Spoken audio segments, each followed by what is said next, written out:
हाँ, तो आज बहुत ही पवित्र दिन है। हाँ, आप लोग जानते हैं आज क्या है विशेष दिन? हाँ, आज कुछ विशेष पवित्र दिन है। क्या है? हैं? क्या है? हैं? तिरुभाव दिवस किसका? वृंदावन दास ठाकुर का आज तिरुभाव दिवस है।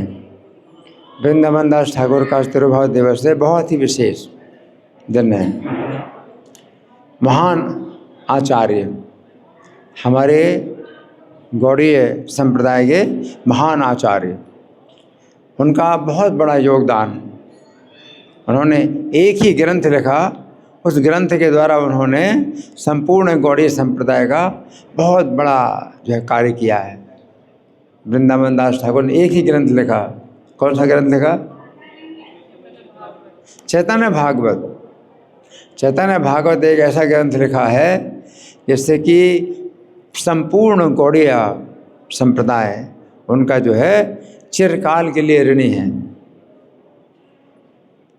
एक ऐसी रचना है, चैतन्य भागवत एक ऐसी रचना है जिसमें श्री चैतन्य की महिमा, नित्यानंद प्रभु की महिमा, उनके भक्तों का चरित्र, जीवन चरित्र इतना जो है बढ़िया वर्णन हुआ है, इतना अच्छा वर्णन हुआ है ना, कि कोई भी व्यक्ति, पतित से पतित व्यक्ति और अशुद्ध से अशुद्ध व्यक्ति, नीच से नीच व्यक्ति भी क्या बन जाएगा? वैष्णव बन जाएगा। बहुत बड़ी शक्ति ये जो ग्रंथ है चैतन्य भागवत, इसमें बहुत बड़ी शक्ति है। तो वे हमारे महान आचार्य जो वृंदावन दास ठाकुर हैं, उन्होंने ये ग्रंथ लिखा। तो थोड़ा सा हम इसमें ग्रंथ में उनकी जो भावना है उसको समझेंगे, क्योंकि जब किसी महान आचार्य का तिरुभाव दिवस होता है तो उस दिन हम कुछ उनकी शिक्षाओं पर ज़्यादा विचार करते हैं कि उनकी क्या शिक्षाएँ थी, है ना। उनका जीवन चरित्र भी बड़ा दिव्य है ना। लेकिन तिरुभाव दिवस के दिन हम उनकी कुछ शिक्षाओं पर ज़्यादा विचार करते हैं। तो हम सुनेंगे चैतन्य भागवत। जब उन्होंने चैतन्य भागवत की रचना की तो उन्होंने सबसे पहले शिष्टाचार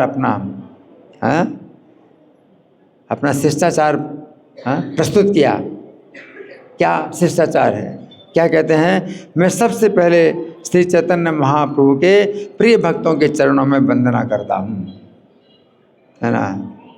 सबसे पहले वह श्री चैतन्य महाप्रभु के प्रिय भक्तों के चरणों में सब प्रकार से दंडवत प्रणाम करता हूँ। फिर श्री कृष्ण चैतन्य परमेश्वर की वंदना करता हूँ, है ना। तो क्या शिष्टाचार है? पहले श्री चैतन्य महाप्रभु के प्रिय भक्तों के चरणों की वंदना करता हूँ, उसके बाद फिर परमेश्वर श्री कृष्ण चैतन्य की वंदना करता हूँ। क्योंकि भगवान जो है अपने भक्तों को ऊपर रखते हैं, है ना। तो भगवान ज़्यादा प्रसन्न होते हैं, है ना। तो क्या कहते हैं? आदि श्री चैतन्य प्रिय गोष्ठी रे चरणे अशेष प्रकार मोर दंड परिणाम भी। आदि मतलब सबसे पहले, ग्रंथ की रचना के पहले, ग्रंथ रचना के पहले क्या? आदि श्री चैतन्य प्रिय गोष्ठी रे चरणे, भगवान चैतन्य के जो प्रिय गोष्ठी के चरणों में अशेष प्रकार मोर दंड परिणाम।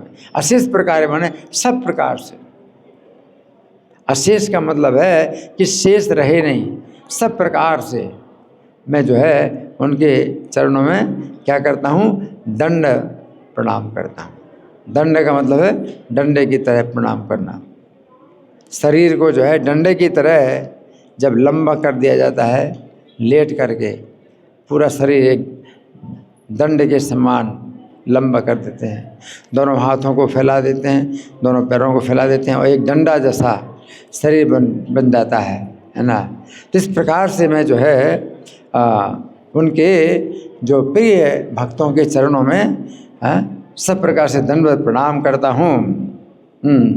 फिर श्री कृष्ण चैतन्य परमेश्वर की वंदना करता हूँ, जिन्होंने नवद्वीप में श्री विश्वम्भर नाम से अवतार लिया है ना। तो वे भगवान चैतन्य महाप्रभु नवद्वीप में अवतार लिया। किस नाम से अवतार लिया है? विश्वम्भर नाम से, विश्वम्भर नाम से अवतार लिया है। तवे बंदो श्री कृष्ण चैतन्य महेश्वर, नवद्वीप अवतार नाम है विश्वम्भर। उन्होंने नवद्वीप में अवतार लिया है, किस नाम से? विश्वम्भर नाम से, है ना। फिर भगवान ने वेद में और श्रीमद् भागवत में ये बात दृढ़ता से निश्चित की है। वृंदावन दास ठाकुर कह रहे हैं कि वेदों में और श्रीमद् भागवत में भगवान ने अच्छी प्रकार से निश्चित की है एक बात दृढ़ता से निश्चित की है। क्या? कि मेरे भक्तों की पूजा मेरी पूजा से बड़ी है। भगवान ने जो है स्वयं जब ये बात निश्चित कर दी कि मेरे भक्तों की पूजा मेरी पूजा से बढ़ कर के है ना, तो इसलिए मैं सर्वप्रथम उनके भक्तों को ही दंडवत प्रणाम करता हूँ, है ना। तो ये जो है सिद्धांत है। हमारे भक्ते रे पूजा आमाहिते से प्रभु वेदे भागवते गहिला दृढ़। तो भगवान अपनी पूजा से उतने संतुष्ट नहीं होते। वृंदावन दास ठाकुर कहते हैं भगवान अपनी पूजा से उतने संतुष्ट नहीं होते जितने अपने भक्तों की पूजा से संतुष्ट होते, है ना, है ना। हिते के कार्य ले आगे भक्ते रे बंधन, अतएव आचे कार्य सिद्धि रे लक्षण, है ना। तो भक्त की पूजा जो है ये सिद्धि का लक्षण है, सिद्धि रे लक्षण। भक्त की जो पूजा है ये सिद्धि का लक्षण है। हाँ, इस प्रकार मैंने भक्तों की वंदना की है, अतः इससे मेरे कार्य की सिद्धि होगी, मेरा कार्य सफल होगा, है ना। कौन सा कार्य वृंदावन दास ठाकुर कर रहे हैं? लिख रहे हैं, ग्रंथ लिख रहे हैं, है ना। तो ग्रंथ लिखने का जो कार्य है ये कैसे सफल होगा, है ना। ग्रंथ लिखना आसान बात नहीं है, तो ग्रंथ लिखने का कार्य कैसे सफल होगा, है ना। तो कहते हैं इस प्रकार मैंने भक्तों की वंदना की है, इससे मेरे कार्य की सिद्धि होगी, अर्थात ग्रंथ रचना निर्विघ्न, कोई विघ्न ना आए। तो ग्रंथ लिखते हैं तो दिमाग में कई प्रकार से जो है वो तनाव आते हैं, है ना, और कई प्रकार की कठिनाइयाँ आती हैं, है ना। और बाहर शारीरिक कठिनाई भी आ सकती है, अंदर से भी कठिनाई आ सकती है, और किसी व्यक्ति के द्वारा भी कुछ बाधाएं पैदा हो सकती हैं, है ना। तो सब जो विघ्न हैं वो दूर होएं, इसके लिए क्या कर रहे हैं?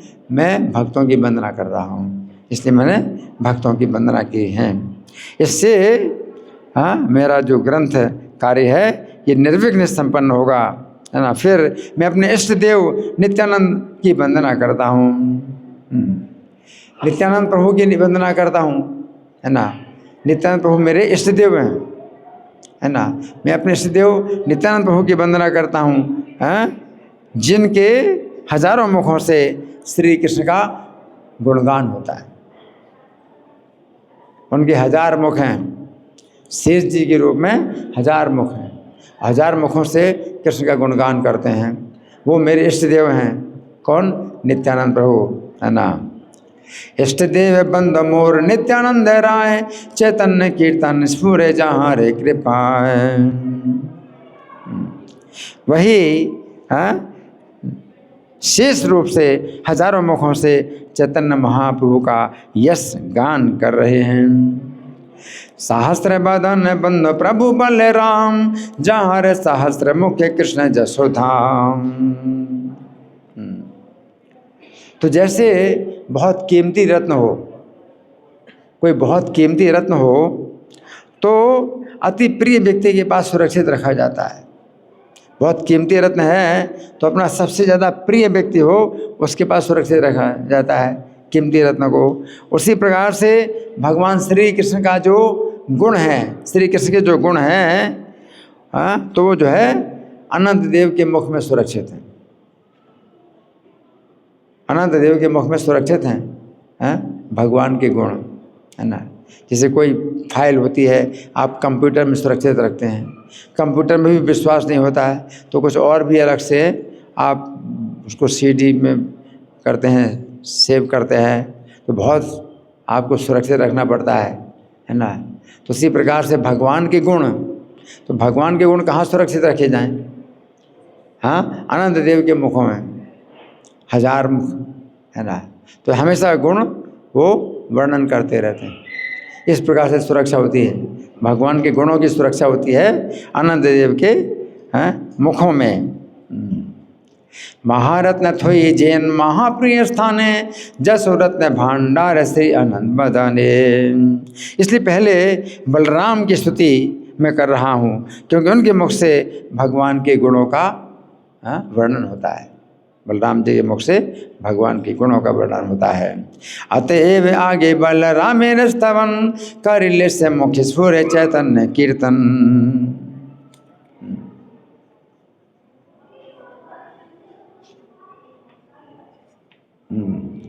और वृंदावन दास ठाकुर का क्या कहते हैं, है ना, कि नित्यानंद प्रभु से बढ़कर श्री चैतन्य को और कोई नहीं, नित्यानंद प्रभु से बढ़कर के श्री चैतन्य महाप्रभु को और कोई नहीं है। श्री चैतन्य निरंतर श्री नित्यानंद के शरीर में विहार करते हैं, है ना। ततोधे क्या चैतन्य रे प्रिय अनाहि आर, निरवधि से देह कार्य न बिहार। इसलिए जगाई मधाई की लीला में, है ना, मधाई के ऊपर भगवान इतने क्रुद्ध थे कि जगाई का तो उद्धार करने के लिए तैयार थे, मधाई का उद्धार करने के लिए तैयार नहीं थे। और मधाई कहता है कि नहीं, आप ऐसा नहीं कर सकते, हम दोनों एक साथ रहे हमेशा, और एक साथ हमने सब पाप किए, अब आप एक का उद्धार करोगे, मेरा उद्धार क्यों नहीं करोगे? उसका उद्धार करो, मेरा उद्धार। भगवान कहते नहीं, तुम्हारा उद्धार नहीं होगा, क्योंकि तुमने नित्यानंद के शरीर में प्रहार किया। तो भगवान जो है मतलब बहुत पक्ष लेते हैं, नित्यानंद प्रभु का बहुत पक्ष लेते हैं, क्योंकि मधाई ने नित्यानंद प्रभु के सिर में जो है प्रहार किया। तो बाकी सब पाप जो है एक साथ किए दोनों ने, जगाई मधाई दोनों पापी। लेकिन एक जो है ऐसा पाप है जो मधाई ने किया, जगाई ने नहीं किया, और जगाई ने रोका। तो भगवान के जगाई का उद्धार होगा, तुम्हारा उद्धार नहीं होगा। तो मधाई, तुमने नित्यानंद प्रभु के शरीर में प्रहार किया, तुम्हारा उद्धार नहीं होगा। तो भगवान इतने जो है नित्यानंद प्रभु के पक्ष में, है ना। यहाँ पर क्या है कि नित्यानंद प्रभु से बढ़कर के श्री चैतन्य को और कोई नहीं है। श्री चैतन्य निरंतर नित्यानंद के शरीर में विहार करते हैं, अर्थात नित्यानंद के शरीर में विराजमान होकर अनेक प्रकार की लीलाएं करते हैं नित्यानंद प्रभु के शरीर में। जो व्यक्ति नित्यानंद प्रभु का चरित्र सुनता है, तो चैतन्य भागवत में नित्यानंद प्रभु के चरित्र का बहुत वर्णन। जो व्यक्ति नित्यानंद प्रभु का चरित्र सुनता है और गान करता है, श्री कृष्ण चैतन्य उसकी परम सहायता करते। नित्यानंद प्रभु का चरित्र सुने और नित्यानंद प्रभु का चरित्र गान करे तो चैतन्य महाप्रभु परम सहायता करते हैं, तो चैतन्य महाप्रभु परम सहायता करते हैं उसकी। मतलब भगवान जो है इतने ज़्यादा उसके पक्ष में है कि उसका कोई भी कार्य होता है तो भगवान चैतन्य से उसको पूरा करते हैं।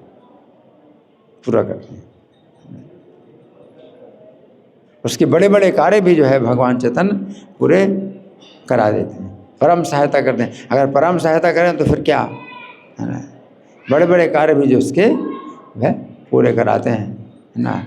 तो ये वृंदावन दास ठाकुर कह रहे हैं, ताहारे चरित्र जे भजन सुने गाए, श्री कृष्ण चैतन्य तारे परम सहाय।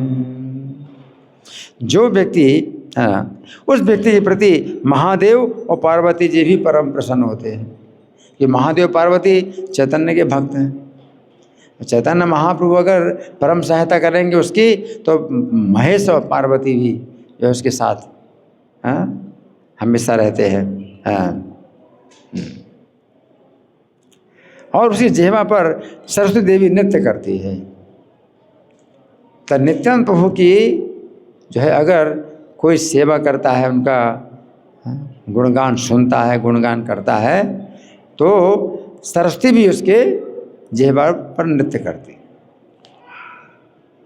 और सरस्वती जो है जिह्वा पर आ जाए, नृत्य करे, तो फिर कितने लोगों को वो जो है क्या कर सकता है, वशीभूत कर सकता है अपनी वाणी से। उसकी वाणी में सरस्वती अगर आ जाए, है ना, तो जो कुछ भी बोलेगा वही जो है सबको प्रिय लगेगा, मधुर लगेगा, है ना।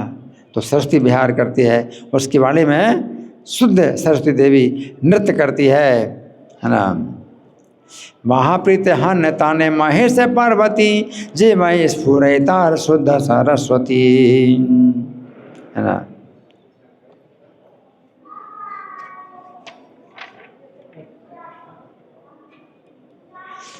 फिर वृंदावन दास ठाकुर कहते हैं, कोई कोई श्रीमद् भागवत सुनते हैं।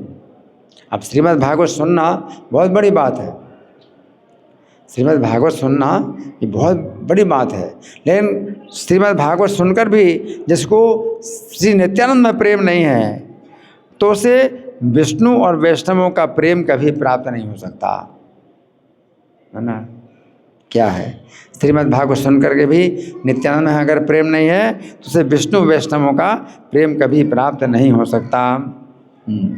भागवत सुनि जार रामे नहीं प्रीत, विष्णु वैष्णवेर पथ से जन वर्जित।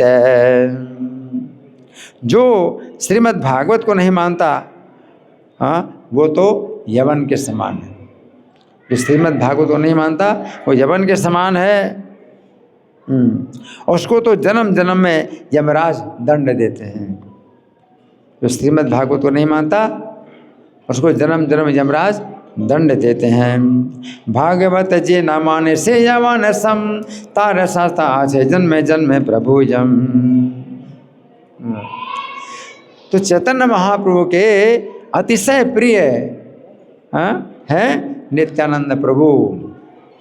चैतन्य महाप्रभु के अतिशय प्रिय हैं नित्यानंद प्रभु। उनके लीला चरित्र को ना मानकर उनके प्रति जो अपराध करते हैं, वे सभी जगह यमदंड भोगते हैं, है ना। चैतन्य चंद्र प्रिय विग्रह बालाई, तान स्थान अपराधे मारे सर्व ठाई, है ना। तो इस तरह से वृंदावन दास ठाकुर अपने ग्रंथ में बहुत ध्यान रखते हैं, नित्यानंद प्रभु का विशेष ध्यान रखते हैं कि उनका कैसे गुणगान किया जाए, है ना। फिर वृंदावन दास ठाकुर कहते हैं, श्री चैतन्य का चरित्र अगर मुँह से निकले तो वो शेष जी की कृपा से ही हो सकता है। शेष जी नित्यानंद प्रभु, शेष जी नित्यानंद प्रभु की कृपा से ही चैतन्य का जो चरित्र है वो मुँह से निकल सकता है ना। चैतन्य चरित्र स्फुरे से रे कृपाएं, ये से रे भंडारे वैसे से रे जिह्वाए। क्योंकि उनकी जिह्वा में ही उनके इसका भंडार विद्यमान है, उनकी जिह्वा में है। जैसे कि कोई बहुत बड़ा ग्रंथ है, आप लिखते हैं, ग्रंथ लिख दिया तो वो ज्ञान सुरक्षित हो गया, पुस्तक के रूप में ज्ञान सुरक्षित हो गया। लेकिन भगवान के गुणों का जो वर्णन है वो सुरक्षित कहाँ पर है? नित्यानंद प्रभु या शेष जी की मुखों में।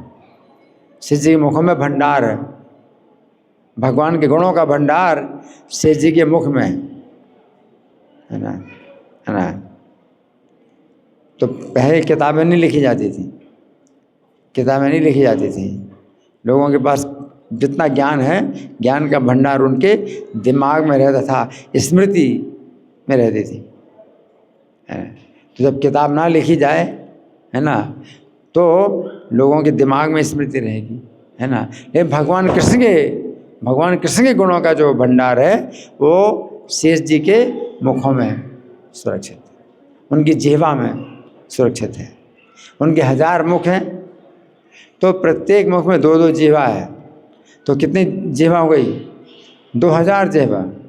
तो उनकी जिह्वा में सुरक्षित है भगवान के गुण, जो उनकी जिह्वा में सुरक्षित है। हमेशा वो गुण जो है वो नए के नए बने रहते हैं, वो बोलते रहते हैं, तो हमेशा गुण भगवान के नए के नए बने रहते हैं, है ना। तो सुरक्षित है ना। और श्री शेष जी भगवान के यश की मूर्ति हैं, भगवान के यश की मूर्ति हैं, है ना, शेष जी, है ना। तो उनका और भगवान के गुणगान के सिवा और कोई कार्य नहीं है। शेष जी का एकमात्र कार्य क्या है? भगवान का गुणगान करना, है ना। तो कहा भी जाता है कि शेष जी भी जो है भगवान के गुणों का अंत नहीं पाते, लगातार वर्णन करते रहते, लेकिन कभी भी अंत नहीं होता, भगवान के गुणों का अंत नहीं होता, है ना। श्री चैतन्य का चरित्र सुनने से मन निर्मल होता है। ये वृंदावन दास ठाकुर ये शिक्षा देते हैं। श्री चैतन्य का यह सुनने से मन निर्मल होता है और भक्ति के आविर्भाव की शक्ति आती है, कि भक्ति जो है हमारे अंदर प्रकट होगी, है ना। अतएव यशोमत विग्रह अनंत, गायले तहान के चुपा दे पद्म द्वंद। चैतन्य चंद्र पुण्य श्रवण चारित, भक्त प्रसाद स्फुरे जाने निश्चित। तो भक्तों की कृपा से ही स्फुरित होता है, ये बात निश्चित है। श्री चैतन्य चरित्र तो वेदों में भी गुह्य है, वेदों में भी गुप्त है। लोग वेद पढ़ लेते हैं लेकिन चैतन्य भगवान का चरित्र नहीं जान पाते हैं, तो वेदों ने भी उसको गुप्त करके रखा हुआ है ना। वेदेषु दुर्लभम, वेदों में भी दुर्लभ है। भगवान का जो यश है वेदों में भी दुर्लभ है, वेदों को पढ़ करके लोग नहीं समझ पाते, है ना। तो वेदों में भी गुप्त है, उससे फिर कौन जान सकता है। अतः जो कुछ मैंने भक्तों के मुख से सुना है उससे ही मैं लिख रहा हूँ। वृंदावन दास ठाकुर कहते हैं मैं वही लिख रहा हूँ जो मैंने भक्तों के मुख से सुना है। वेद गुह्य है चैतन्य चरित्र के बजाने, ता लिखे जहाँ सुनने अच्छी भक्त स्थाने। श्री चैतन्य चरित्र का कोई आदि अंत मैं नहीं देख पाता हूँ। भगवान के जो लीला है वृंदावन दास ठाकुर कहते हैं उसका आदि और अंत नहीं है, आदि अंत नहीं। इसका क्या मतलब है कि भगवान चैतन्य की जो लीला है तो ये सूर्य की तरह है, जैसे सूर्य का, है ना। और हर समय सूर्य का जो है आविर्भाव होता है।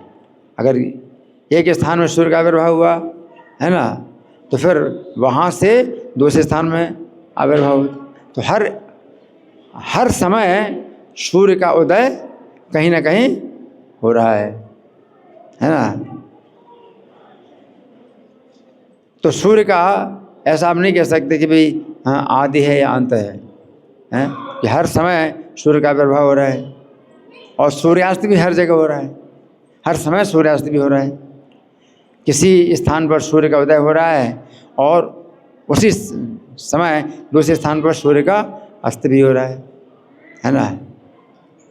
तो हर समय सूर्य जो है बना रहता है, वो चाहे दिखाई पड़ता है कि उदय हुआ, लेकिन उसका जो है जहाँ भी उदय होता है तो उसके बाद दूसरे स्थान में उदय होता है, तो लगातार ये चलता रहता है। इसी प्रकार से भगवान की लीलाएं, चैतन्य महाप्रभु लीलाएं भी एक ब्रह्मांड से दूसरे ब्रह्मांड में, दूसरे ब्रह्मांड से तीसरे ब्रह्मांड में चलती रहती हैं। तो वृंदावन दास ठाकुर क्या बता रहे हैं कि सूर्य की तरह भगवान की लीलाएं, है ना। एक स्थान में सूर्य उदय होता है और वहाँ से दूसरे स्थान में उदय होता है, तीसरे स्थान में उदय होता है। उसी प्रकार भगवान की लीलाएं भी इसी ब्रह्मांड में होती हैं, फिर दूसरे ब्रह्मांड में होती हैं, फिर तीसरे ब्रह्मांड में, हर ब्रह्मांड में चलती रहती हैं भगवान की लीलाएं, है ना। तो ये बता रहे हैं कि श्री चैतन्य चरित्र का कोई आदि अंत में नहीं देख पाता हूँ। श्री चैतन्य की कृपा जो कुछ बोलेगी उससे मैं लिखता हूँ, मैं लिख रहा हूँ। वो कह रहे मैं लिखता हूँ, लेकिन लिखता कैसे? सुन करके, तो जो मैं सुनूंगा भी तो लिखूंगा। तो चैतन्य की कृपा बोलती है तो मैं लिखता हूँ, यानी दिमाग में। वृंदावन दास ठाकुर कह रहे हैं कि दिमाग में जो है आवाज़ आती है तो मैं लिख रहा हूँ। और दिमाग में आवाज़ किसकी आती है? चैतन्य की कृपा की आवाज़ आती है। चैतन्य की कृपा बोलती है तो मैं लिख रहा हूँ। वृंदावन दास ठाकुर कह रहे हैं, है ना, चैतन्य की कृपा जो कुछ बोलेगी उसे मैं लिखता हूँ। काठ की पुतली को जैसे बाजीगर नचाता है वैसे वो नाचती है, उसी प्रकार मैं भी वही लिखूंगा जो गौरचंद्र मुझे लिखाएंगे। हैं, मैं लिख रहा हूँ तो कैसे लिख रहा हूँ? काठ की पुतली की तरह लिख रहा हूँ।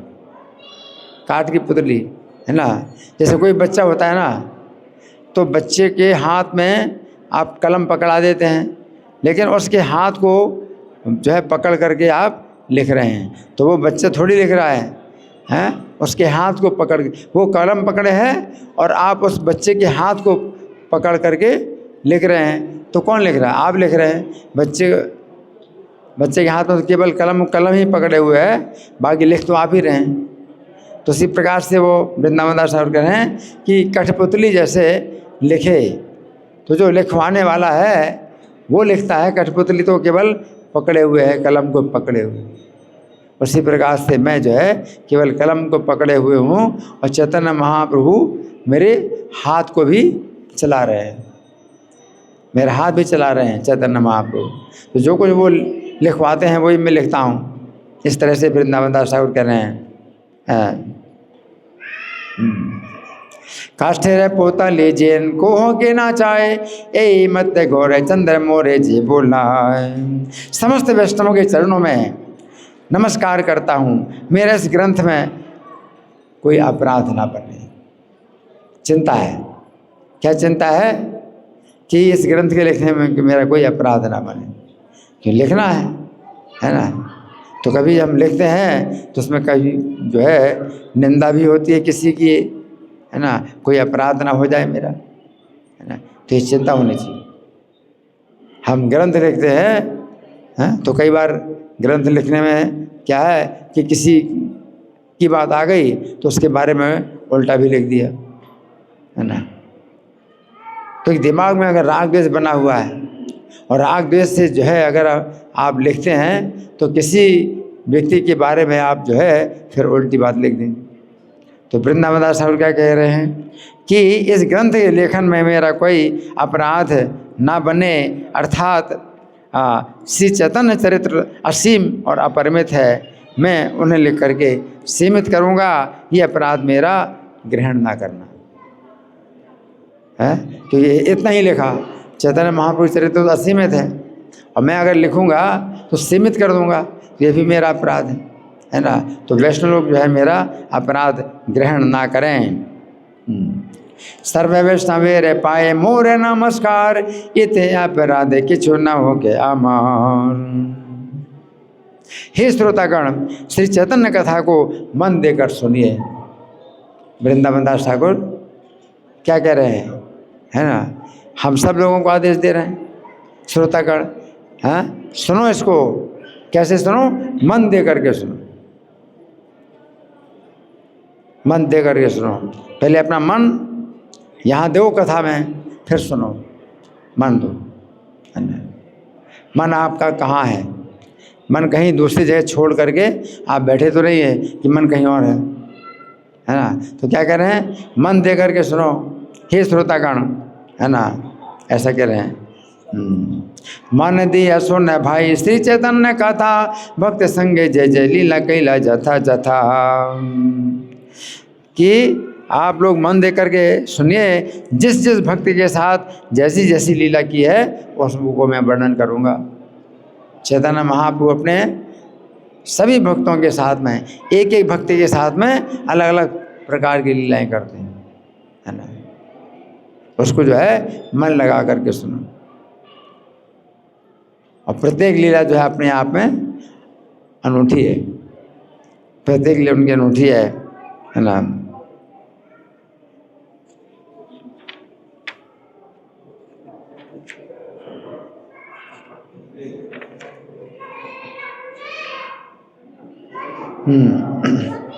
वृंदावन दास ठाकुर कहते हैं श्री चैतन्य देव का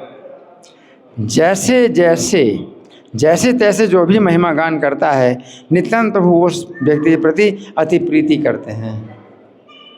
नित्य चैतन्य महाप्रभु बहुत प्रसन्न होते हैं। नित्यानंद प्रभु की कथा हम सुनते हैं या सुनाते हैं तो चैतन्य महाप्रभु प्रसन्न होते हैं। उसी पर नित्यानंद प्रभु प्रसन्न होते हैं। किस बात से? हम अगर चैतन्य का जैसे तैसे भी महिमा गान करें तो उस व्यक्ति के प्रति नित्यानंद प्रभु अति प्रीति करते हैं। कोई सीमा नहीं, असीमित प्रीति। नित्यानंद प्रभु की प्रीति कैसी है? असीमित है, असीमित प्रीति करते हैं नित्यानंद प्रभु, है ना। जेते मते चैतन्य रे गायते महिमा, नित्यानंद प्रीति बढ़ तार नाही सीमा।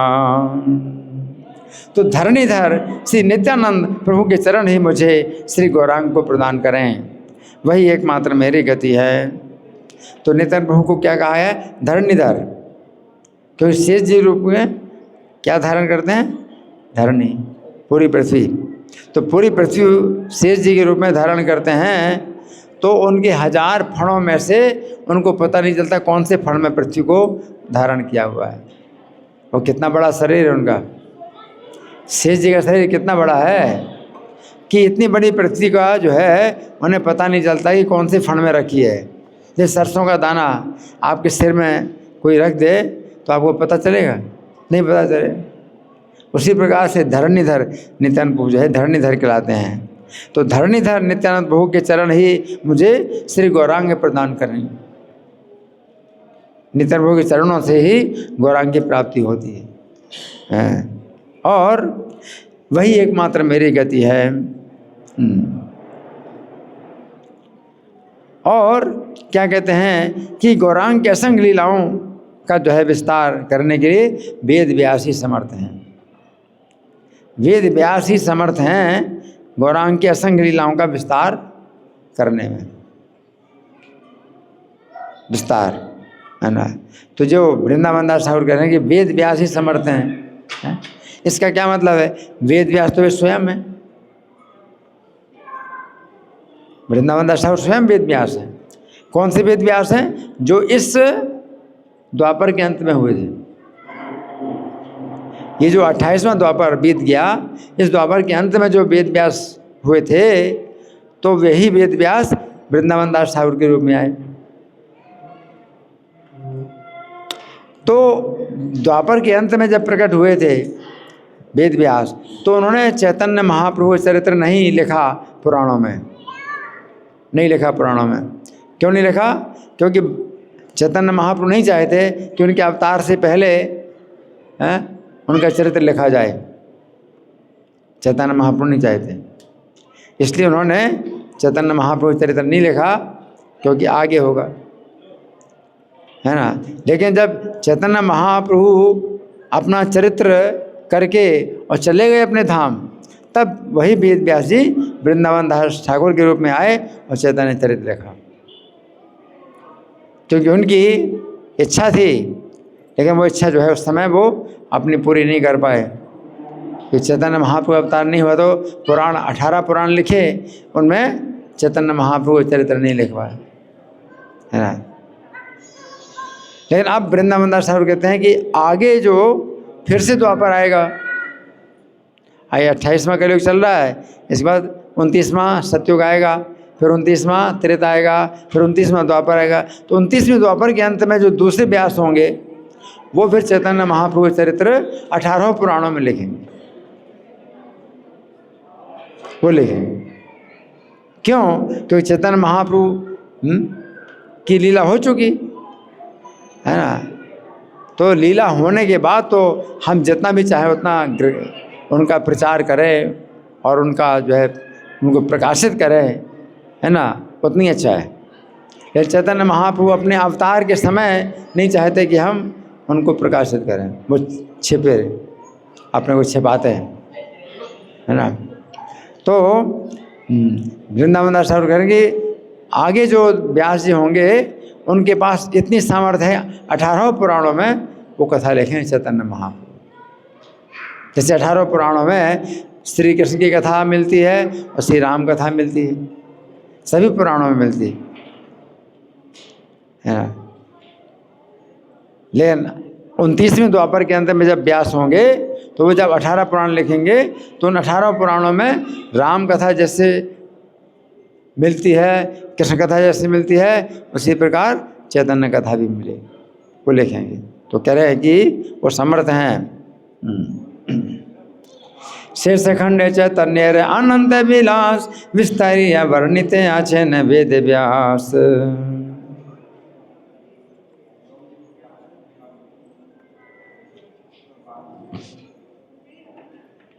फिर वृंदावन दास ठाकुर क्या कहते हैं, हे श्रोतागण।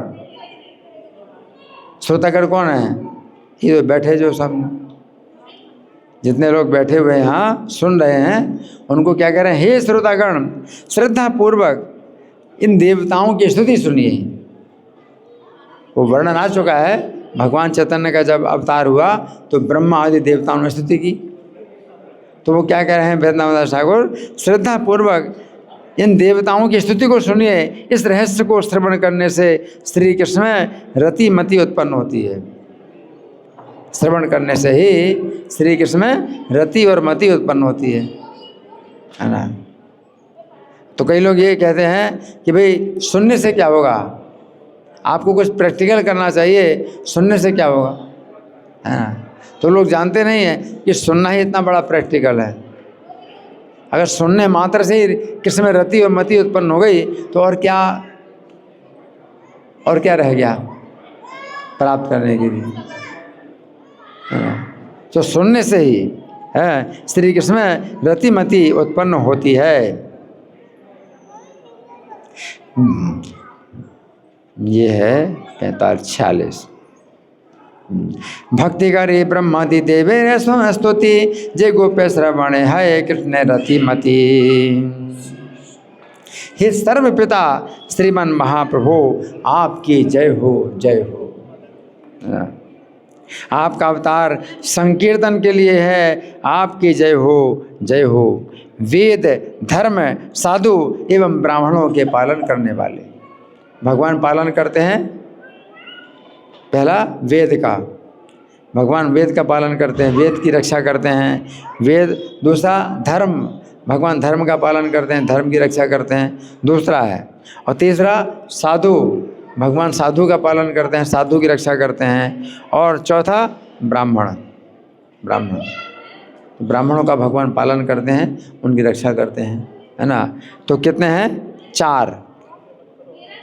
चार वस्तुओं की भगवान रक्षा करते हैं और पालन करते हैं। पहला क्या है? वेद, और दूसरा धर्म, और तीसरा साधु, और चौथा ब्राह्मण, है ना। तो भगवान जो है पालन करते हैं और रक्षा करते हैं, है ना। जय जय महाप्रभु जनक सभार, जय जय संकीर्तन हेतु अवतार।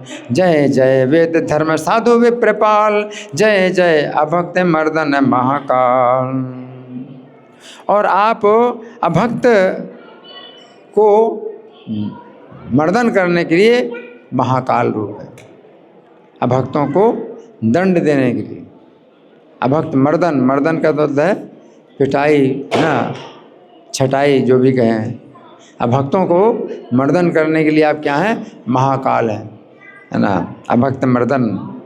हाँ, आपकी जय हो, जय हो। हाँ, आपका देह सर्वदा सदा नित्य है।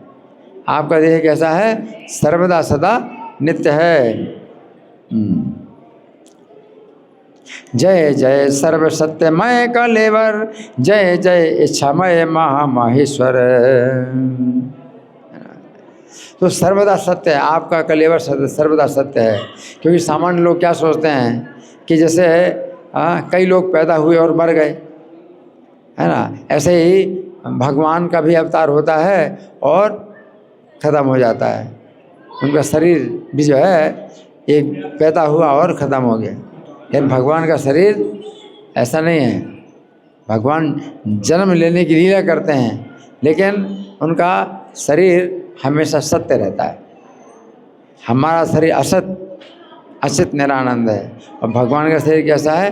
सच्चित आनंद है ना। तो हमेशा भगवान का शरीर सर्वदा सत्य है।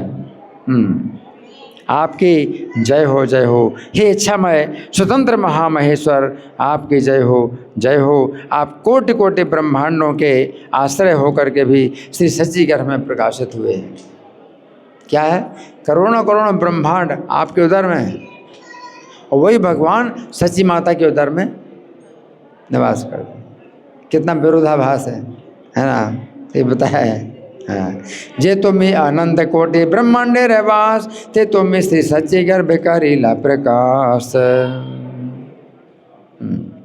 आपकी क्या इच्छा है उसे कौन जान सकता है? आपकी क्या इच्छा है इसे कौन जान सकता है? जगत की सृष्टि, पालन और प्रलय केवल आपकी लीला है। हाँ। जिनकी इच्छा मात्र से समस्त संसार का प्रलय हो जाता है, क्या उनको कंस रावण को मारने के लिए अवतार लेना पड़ता है ना? कोई कहे भाई कंस को मारने के लिए भगवान ने अवतार लिया, ठीक है वो भी है, लेकिन एक साथ उनके बहुत से कार्य होते हैं कि केवल कंस को मारने के लिए ही अवतार लिया है। कंस को मारना है अगर, तो वृंदावन दास ठाकुर क्या कहते हैं कि कंस को क्या पूरी सृष्टि कभी विनाश करने के लिए उनको केवल इच्छा मात्र से ही पूरी सृष्टि का विनाश कर सकते हैं। तो कंस को मारने में क्या परिश्रम है ना? तो वे तो उनकी इच्छा करने पर रावण और कंस का वध हो जाता है। फिर भी श्री दशरथ के घर में और श्री वसुदेव के घर में आप श्री राम और श्री कृष्ण के रूप में प्रकट हुए और कंस और रावण का वध किया। इसी प्रकार हे गौर सुंदर, आपके अवतार का कारण कौन समझ सकता है? आप ही अपने मन की बात को जान सकते हैं। जे तुम्हें आनंद कोटि ब्रह्मांडे रहवास, ते तुम्हें श्री सच्ची गर्भ करीला प्रकाश। तुम्हारे जे इच्छा के बूझे ते तारे पात, सृष्टि स्थिति प्रलय तुम्हारे लीला मात्र है।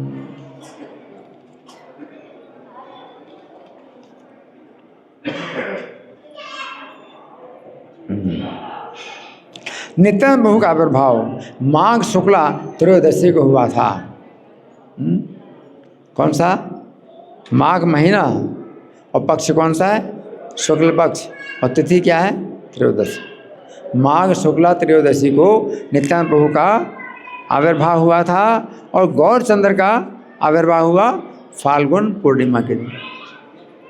माघ शुक्ला त्रयोदशी और फाल्गुन पूर्णिमा चैतन्य महाप्रभु का अवतार। तो वैसे बहुत निकट की तिथि हैं। माघ शुक्ला त्रयोदशी नहीं, निकट नहीं है। माघ शुक्ला त्रयोदशी में आप 2 दिन जोड़ेंगे तो पूर्णिमा आ जाएगी, और फिर माघ पूर्णिमा के बाद फाल्गुन पूर्णिमा, 1 महीना 2 दिन, 1 महीना 2 दिन का अंतर है। नित्यानंद प्रभु का माघ शुक्ला त्रयोदशी और 1 महीना 2 दिन के बाद फाल्गुन पूर्णिमा आती है, चैतन्य महाप्रभु के आविर्भाव तिथि है।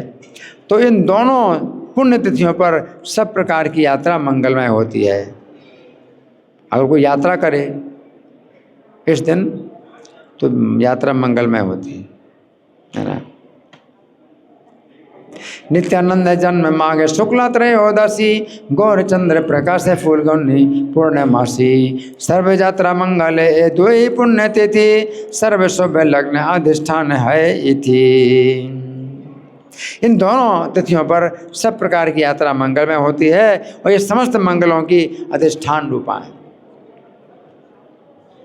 सब प्रकार के मंगल इन 2 तिथियों में होते हैं। इन दोनों तिथियों की आराधना करने से कृष्ण भक्ति की प्राप्ति होती है। इन 2 तिथियों की आराधना करो। आराधना का मतलब क्या है कि विचार करो, इन तिथियों पर विचार करो। हैं? एक तिथि है नित्यानंद प्रभु के आविर्भाव की, दूसरी तिथि है चैतन्य महाप्रभु के आविर्भाव की, है ना। तो इन तिथियों की आराधना करने से कृष्ण भक्ति की प्राप्ति होती है और अविद्या का बंधन कट जाता है। अविद्या का बंधन, है ना, अविद्या का बंधन इतना कठोर है कि जो हम नहीं करना चाहते वो करना पड़ता है अविद्या से बंधे हुए। अनिच्छिन्न विवास ने बला देव नियोजिता। मैं नहीं चाहता हूँ करना, ये अविद्या के बंधन इतने कठोर हैं कि वो कराते हैं, गलत काम कराते हैं, है ना। तो अविद्या का बंधन क्या होता है, कट जाता है इन 2 तिथियों की आराधना करने से।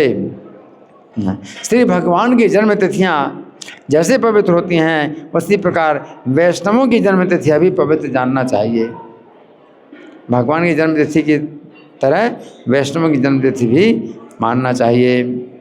ईश्वरे रे जन्म तिथि जे है न पवित्र, वैष्णवे रोसई मद तिथि रे चरित्र। श्री गौरचंद्र के आविर्भाव प्रसंग को जो व्यक्ति सुनता है, ये वृंदावन दास ठाकुर का कहना है। क्या श्री गौरचंद्र के आविर्भाव के प्रसंग को जो व्यक्ति सुनता है, उसे कभी जन्म मरण का दुख नहीं भोगना पड़ता है। हरि बोल। उसे जन्म मरण का दुख कभी भोगना नहीं पड़ता है। गौरचंद्र आविर्भाव सुने जय जाने, कबो दुख नहीं तार जन्मे व मरणे। श्री चैतन्य चरित्र को सुनने से भक्ति फल प्राप्त होता है। वृंदावन दास ठाकुर ये जो है घोषणा कर रहे हैं, श्री चैतन्य चरित्र को सुनने से भक्ति फल प्राप्त होता है, और श्री चैतन्य अवतार के साथ हर जन्म में उसका संग प्राप्त होता है, उनका संग। जब भी चैतन्य अवतार होगा तो आपका भी जन्म होगा उस अवतार के साथ। कितनी बड़ी बात है। चैतन्य अवतार के साथ हर जन्म में उनका संग प्राप्त होता है।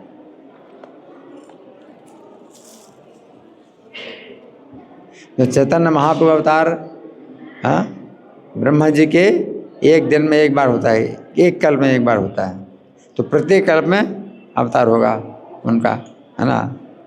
भगवान का संग प्राप्त होगा, है ना। सुनीले चैतन्य कथा भक्ति फल है धारे, जन्म जन्म चैतन्य रे संगे आवे तारे। आदि खंड में वर्णित कथा सुनने में अति मधुर है। ये कथा सुनने में अति मधुर है। इसमें श्री गौरचंद्र के अवतीर्ण होने का प्रसंग है। इन समस्त लीलाओं का विच्छेद कभी नहीं होता। वेद केवल इनका आविर्भाव और तिरोभाव ही कहता है। वो मैंने बता दिया। यह सूर्य का कभी मतलब वो नहीं होता है कि पैदा हुआ और नष्ट हो गया, ऐसा हम नहीं कहते। आविर्भाव तिरोभाव ही होता है सूर्य का। उसी पर से लीलाएँ ऐसे नहीं कि लीलाएँ पहले हुई थी अब नष्ट हो गई लीलाएँ। भगवान की लीलाएँ ऐसे नहीं, इनका कभी भी आदि और अंत नहीं होता है। आविर्भाव और तिरोभाव ही केवल होता है। श्री चैतन्य कथा का आदि अंत नहीं पाया जाता। श्री चैतन्य कृपा करके जो कहलाना चाहते हैं उतना ही मैं उल्लेख कर रहा हूँ। वृंदावन दास साहब क्या कह रहे हैं, उतना ही मैं लिख रहा हूँ। जितना मैं लिखाना चाहते तो उतना ही मैं लिख रहा हूँ, है ना। ये तो ज़्यादा लिखें तो कहाँ तक लिखें, कोई अंत ही नहीं है, कितना लिखें। तो जितना लिखवाते हैं उतना मैं लिख रहा हूँ, है ना। परिकरों के सहित श्री गौरचंद्र के चरणों में मैं नमस्कार करता हूँ, ताकि इस कथा वर्णन में मेरा कोई अपराध ना बन जाए। अगर कहीं अपराध की संभावना है तो भगवान के चरणों में प्रणाम करो।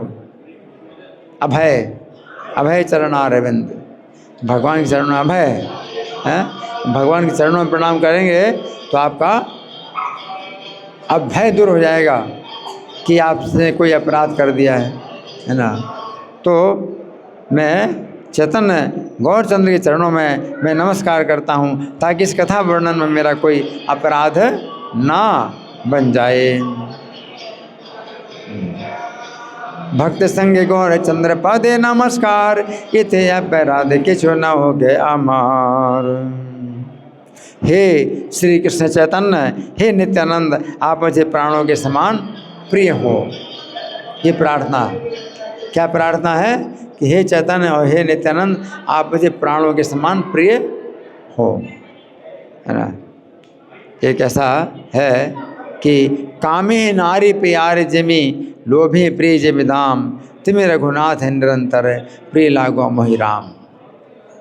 तुलसीदास ने भी ये प्रार्थना की कि कामी को जैसे स्त्री प्यारी होती है और लोभी को जैसे धन प्यारा होता है, उसी प्रकार से हे श्री राम तुम मुझे प्यारे लगो, है ना।